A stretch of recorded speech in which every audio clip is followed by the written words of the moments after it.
നമസ്കാരം. ഓഫ് സൈഡിലേക്ക് വീണ്ടും സ്വാഗതം. ഇന്ന് നമ്മൾ ചർച്ച ചെയ്യുന്നത് ബെൽജിയമാണ്.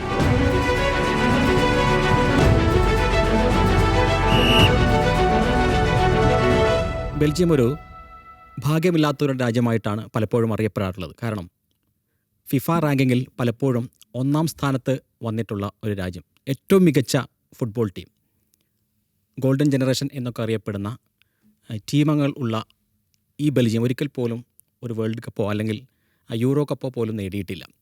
അതേപോലെ തന്നെയാണ് രാഷ്ട്രീയത്തിലേക്ക് വരികയാണെങ്കിലും ലോകത്തെ പല പ്രശ്നങ്ങളും പരിഹരിക്കപ്പെടുന്നത് ബ്രസൽസിൽ വെച്ചാണ്. കാരണം യൂറോപ്യൻ യൂണിയൻ്റെ ആസ്ഥാനം അവിടെയാണ്, നാറ്റോയുടെ ആസ്ഥാനം അവിടെയാണ്. പക്ഷേ എങ്കിൽ പോലും അവരുടെ സ്വന്തം പ്രശ്നം അവർക്ക് ഇത്രയും കാലമായിട്ടും പരിഹരിക്കപ്പെടാൻ കഴിഞ്ഞിട്ടില്ല. നവ്സാഹിബ്, ഈ ദ ഡിവൈഡഡ് നാഷൻ എന്നാണ് അവർ പലപ്പോഴും അറിയപ്പെടാറുള്ളത്. കാരണം ഫ്രഞ്ച്, ഡച്ച് ലാംഗ്വേജിൻ്റെ പേരിലുള്ള പ്രശ്നം ഇപ്പോഴും ആ രാജ്യത്തെ ഒരു 3 രാജ്യം പോലെ ആക്കി മാറ്റിയിട്ടുണ്ട്. ഡിവൈഡഡ് നാഷൻ എന്ന് മാത്രമല്ല, വളരെ ഈ പൊളിറ്റിക്കൽ സയൻറ്റിസ്റ്റുകൾ ഈ ബെൽജിയം ആ സെനാരിയോയെ കുറിച്ച് പറയാൻ ഉപയോഗിക്കുന്നൊരു വാക്കുണ്ട്. എന്താണെന്ന് വെച്ചിട്ടുണ്ടെങ്കിൽ കൺവേഴ്സേഷൻ ഓഫ് ദ ഡഫ് എന്നുള്ളതാണ്. ബധിരർ തമ്മിലുള്ള സംഭാഷണം. 2 നാഷൻ 1 സ്റ്റേറ്റ് 2 നാഷൻസ്, അതാണ് ശരിക്കും പറഞ്ഞാൽ ബെൽജിയം എന്ന് പറയുന്നത്. അതിലേറ്റവും വലിയ പാരഡോക്സ് ഇതാണ്. ലോകത്തെ ഈ ന്യൂയോർക്ക് കഴിഞ്ഞാൽ ഏറ്റവും പ്രധാനപ്പെട്ട ഒരു ഡിപ്ലോമാറ്റിക് ക്യാപിറ്റൽ എന്ന് പറയാവുന്ന സ്ഥലമാണ് ബ്രസൽസ്.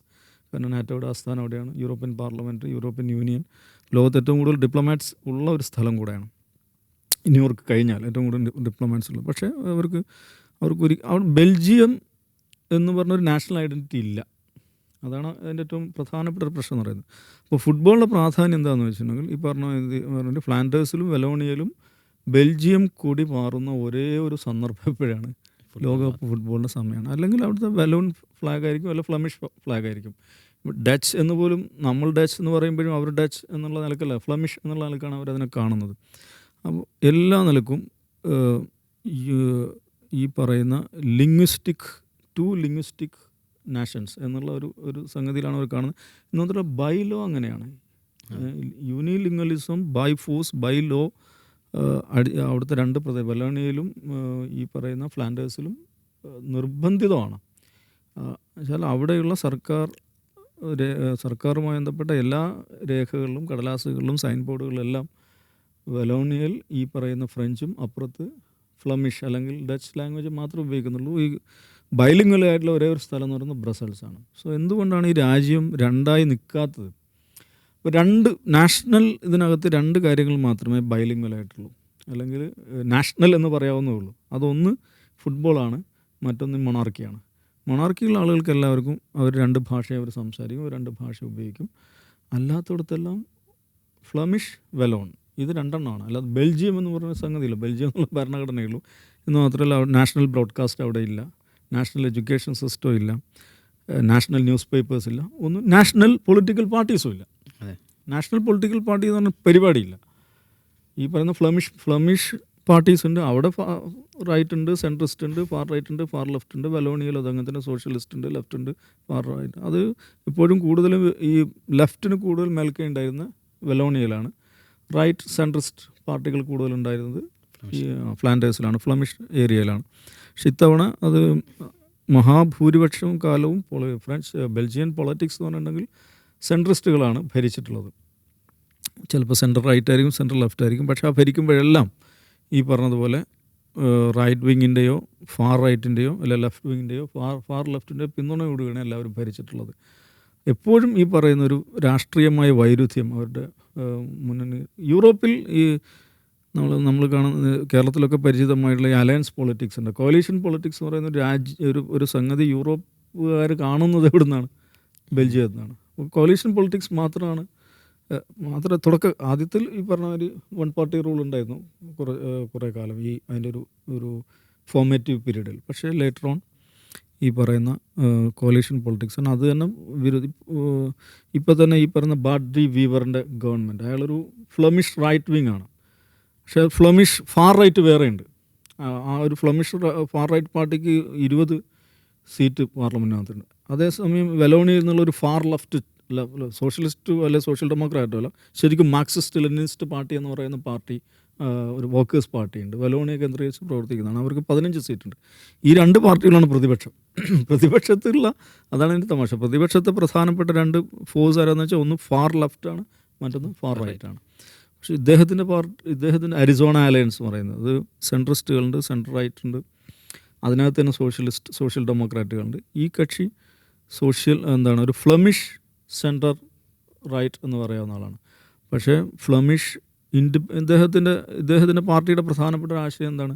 ബെൽജിയം ഈ ഫെഡറൽ ഗവൺമെൻറ് എന്ന് പറയുന്ന സംഗതി അത് വേണ്ട. അങ്ങനെ ഉണ്ടെങ്കിൽ തന്നെ ഡിഫൻസ്, നാഷണൽ സെക്യൂരിറ്റി, ഈ 2 കാര്യങ്ങൾ മാത്രമേ ഫെഡറൽ ഗവൺമെൻറ് ഇതുള്ളൂ. ഫെഡറൽ ഗവൺമെൻറ്റേ വേണ്ട. ഫ്ലാൻഡേഴ്സ് വേറെ രാജ്യമാണെന്ന് പറയുന്ന പാർട്ടിക്കും അവിടെ 20ഓളം സീറ്റ് അവിടെയുണ്ട്. ഈ ഒരു കൺഫ്യൂഷൻ, ഈ രാജ്യം എങ്ങനെയായിരിക്കണം എന്നതിനെക്കുറിച്ചുള്ള കൺഫ്യൂഷനിൽ നയിക്കപ്പെടുന്ന പാർട്ടികളാണ് രാജ്യം ഭരിക്കുന്നത്. എന്തുകൊണ്ടാണ് അവർ 2 ആകുന്നില്ല എന്നുള്ളതിൻ്റെ ഒറ്റ കാരണമേ ഉള്ളൂ, എക്സിസ്റ്റൻസ് ഓഫ് ബ്രസൽസ് ഫ്ലാൻഡേഴ്സിലാണ്. പക്ഷേ ഇവരാണ് ഭൂരിപക്ഷം അവിടെ, ഫ്രാങ്കഫോണാണ് ഭൂരിപക്ഷം.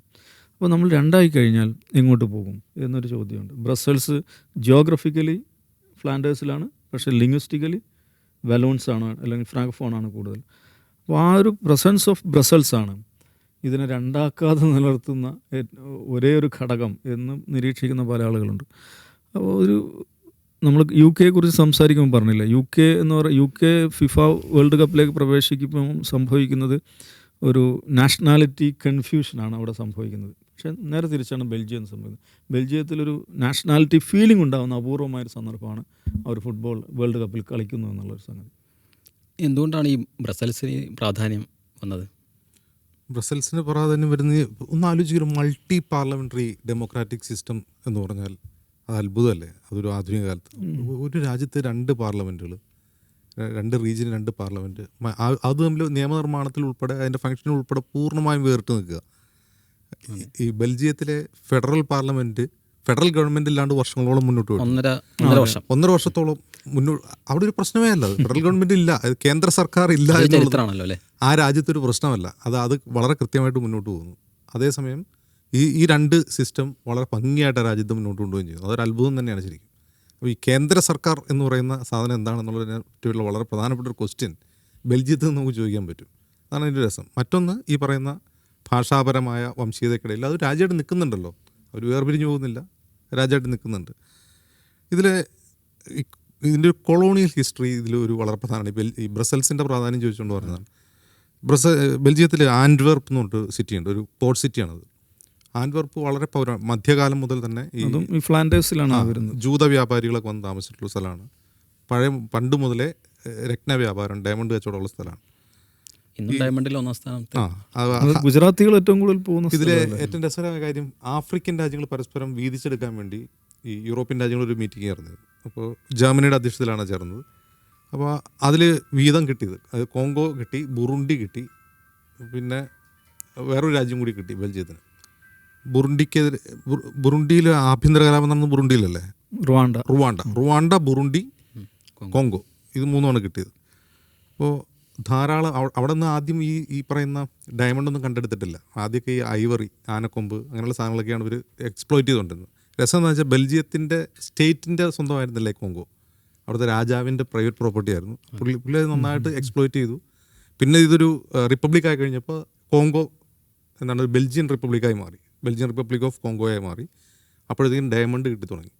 ഈ ഡയമണ്ടൊക്കെ ശരിക്കും എക്സ്പ്ലോയിറ്റ് ചെയ്ത് വരുമ്പോഴാണ് അവിടെ ഈ പാട്രിസ് ലൂംബയുടെ നേതൃത്വത്തിലുള്ള സ്വാതന്ത്ര്യ സമര പ്രസ്ഥാനം വരുന്നു. അദ്ദേഹം അവിടുത്തെ ഭരണാധികാരിയാവുന്നു, ഒരു ജനാധിപത്യ രാജ്യമാവുന്നു, സ്വാതന്ത്ര്യം നേടുന്നു.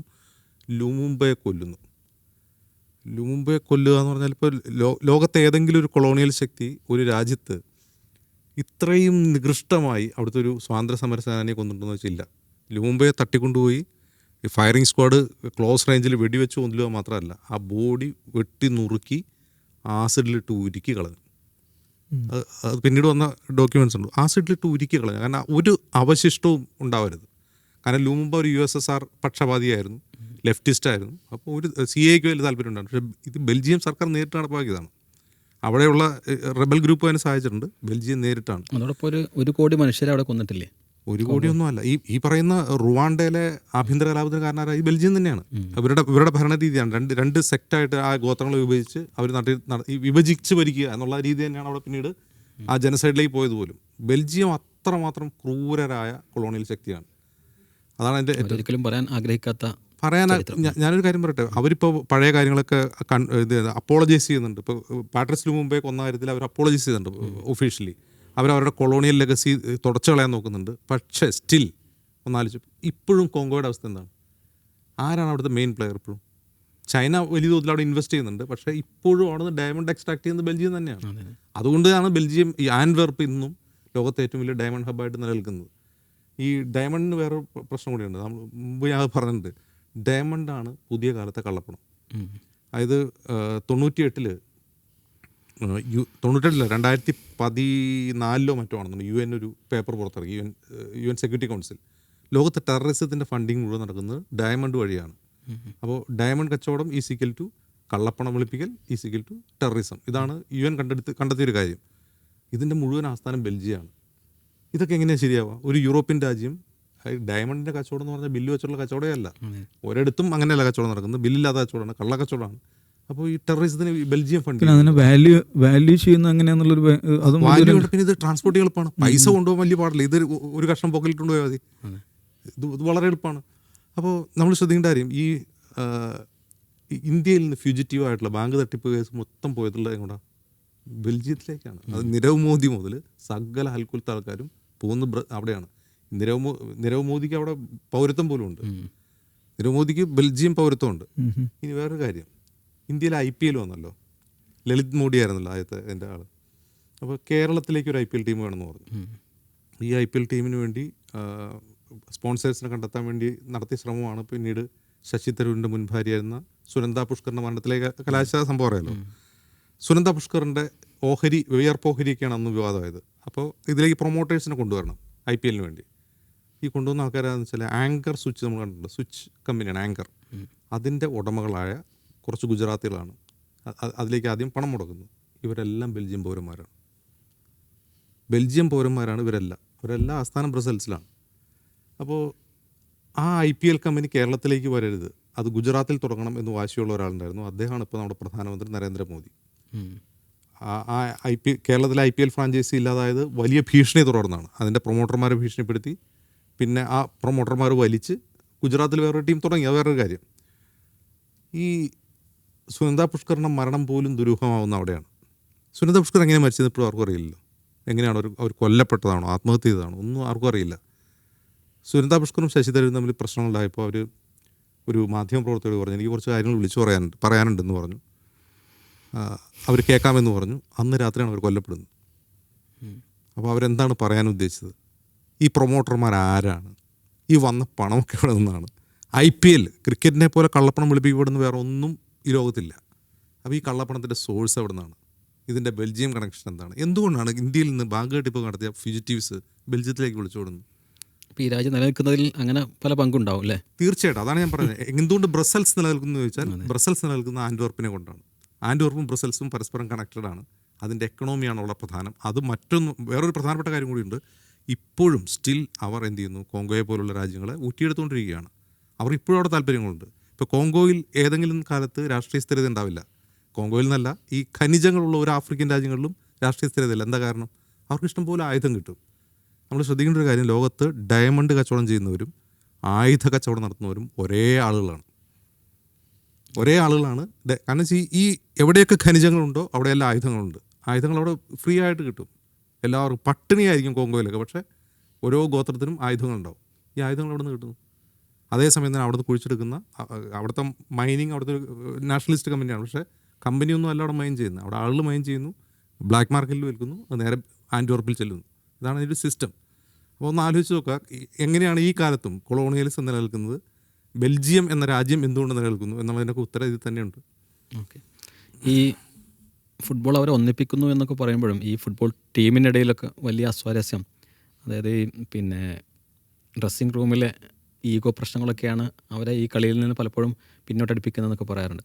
അപ്പോൾ അത് യഥാർത്ഥത്തിൽ ആ ടീം ഒന്നായി ചേരുന്നുണ്ടോ? അതെന്ന് വെച്ചാൽ ഈ ഇംഗ്ലീഷ് സംസാരിക്കുന്ന ഇംഗ്ലീഷ് ഭാഷ അവരുപയോഗിക്കുന്ന അപൂർവം സന്ദർഭങ്ങളൊന്ന് ഈ ഫുട്ബോൾ കളിയുടെ ഇടയിലാണെന്ന് പറയും. പിന്നെ ഞാൻ നേരത്തെ പറഞ്ഞ പോലെ നമ്മുടെ രാജാവ് ഇംഗ്ലീഷ് പറയും, രണ്ട് ഭാഷയും പറയും. പിന്നെ ബ്രസൽസിൽ ഇപ്പോൾ കൂടുതൽ ആളുകളും ഇംഗ്ലീഷാണ് പരസ്പരം കമ്മ്യൂണിക്കേറ്റ് ചെയ്യാൻ വേണ്ടി ഉപയോഗിക്കുന്നതാണ്. കാരണം ഇതെപ്പോഴും ഇങ്ങനെ വെള്ളം ചേരാതെ അറകളായിട്ട് നിൽക്കുന്നുണ്ട്. ഈ ഫ്ലമിഷ് വലൂൺ എന്ന് പറയുന്ന ഒരു പക്ഷെ അവരെ കണക്ട് ചെയ്യുന്ന ഒരേ ഒരു ഘടകം, ഭാഷാപരമായിട്ട് ഘടകം എന്ന് പറയുന്നത് ഈ ഇംഗ്ലീഷാണ്. അപ്പോൾ ഈ ഇംഗ്ലീഷ് സംസാരിക്കുന്ന ഫുട്ബോൾ പ്ലെയേഴ്സ് അവർ തമ്മിൽ അവരുടെ ടീമിൽ ഇംഗ്ലീഷ് സംസാരിക്കുന്ന ആളുകൾക്കിടയിൽ ഒരു കെമിസ്ട്രി വർക്കൗട്ട് ചെയ്യുന്നുണ്ട്. അല്ലാത്ത ആളുകൾ ഇപ്പോൾ ഈ പറഞ്ഞ ഒരു ടീം ബിൽഡിംഗ് എന്ന് പറയുന്നൊരു സംഭവം നടന്നിട്ടില്ല എന്ന് പറയുന്ന ആളുകളുണ്ട്. അതെങ്ങനെയാണ് ഇങ്ങനെ ഇത്രയും വലിയൊരു ഇൻ്റർനാഷണൽ മാച്ചിൽ പരസ്പരം ഭാഷ അറിയാതെ പരസ്പരം സംസാരിക്കാതെ അത് നടക്കുന്നതെന്നുള്ളൊരു സംഗതി. അതുകൊണ്ട് ഞാൻ പറഞ്ഞ ബെൽജിയം എന്ന് പറഞ്ഞിട്ടുണ്ടെങ്കിൽ that is conversation of the duff. ആ രാജ്യം എന്ന് പറഞ്ഞിട്ടുണ്ടെങ്കിൽ ബധിരരുടെ സംഭാഷണമാണ് എന്ന് വിശേഷിപ്പിക്കുന്നതാണ്. ആ പറയുന്ന സംഗതി ഇതിനകത്തുമുണ്ട്. ഈ സുഹൈൽ പറഞ്ഞ പോലെ ഫുട്ബോൾ ടീമിലുണ്ട്. അതുകൊണ്ട് തന്നെ ആയിരിക്കാം അവർ ഒരു പരിധിക്കപ്പുറം ഒരിക്കലും ഇൻ്റർനാഷണൽ ഫുട്ബോൾ പോകുന്നുമില്ല. മേ ബി അതായിരിക്കാം. പക്ഷേ എഗൈൻ ഒരു ആസ് എ നാഷൻ പറഞ്ഞ കാര്യം അവരെ ഒന്നിപ്പിക്കുന്ന ഒരേ ഒരു സന്ദർഭം എന്ന് പറയുന്നത് ഫിഫ വേൾഡ് കപ്പ് നടക്കുമ്പോഴാണ്. ഫ്ലാൻഡേഴ്സിലും വലോണിയയിലും ഈ കൂടി മാറുന്ന ഒരേ ഒരു അവസരം എന്ന് പറയുന്നത് ഈ ഫിഫ കാലമാണ്.